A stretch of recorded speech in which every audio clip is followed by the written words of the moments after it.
Sorry,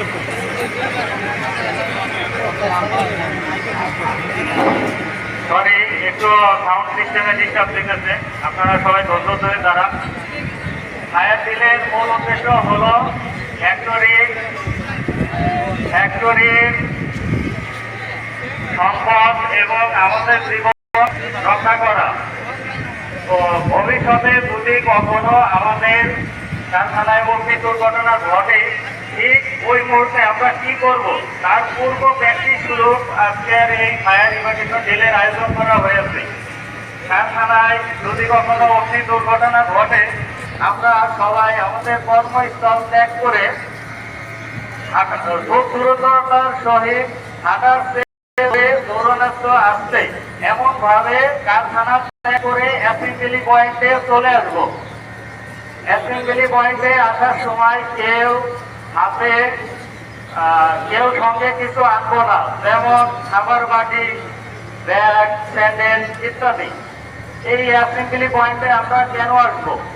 assembly পয়েন্টে আসার প্রথমত কারণ, আমরা যখন অ্যাসেম্বলি পয়েন্টে দাঁড়াবো সবাই সারিবদ্ধ লাইন ওয়াইজ দাঁড়াবো, কেউ এলোমেলো ভাবে দাঁড়াবো না। এবং আমাদের কারখানায় যখন অগ্নি দুর্ঘটনা ঘটে, ঠিক ওই মুহূর্তে অনেকেই আটকা পড়ে যেতে পারে। আটকা পড়ে গেলে আমরা এই অ্যাসেম্বলি পয়েন্টে গণনা করব। গণনার মাধ্যমে আমরা সেটা নিশ্চিত করতে পারবো যে আমাদের কারখানার ভিতরে কেউ আটকা পড়া নেই। এছাড়াও আমাদের ফ্যাক্টরির যানমাল নিরাপত্তার জন্য আমাদের 3টি কমিটি আছে, যেমন floor fire fighting team, floor rescue team, floor first aid team. এদের সাথে ইনক্লুড আছে সেফটি কমিটি। তো ফ্লোর ফায়ার ফাইটার টিম যদি ফ্লোরে কখন আগুন লাগে, ওই সময় ফায়ার ফাইটার টিম আগুন নির্বাপনে সাহায্য করবে। রেস্কিউ টিম ফ্লোরে কেউ আটকা পড়লে তাদের উদ্ধার করতে সাহায্য করবে।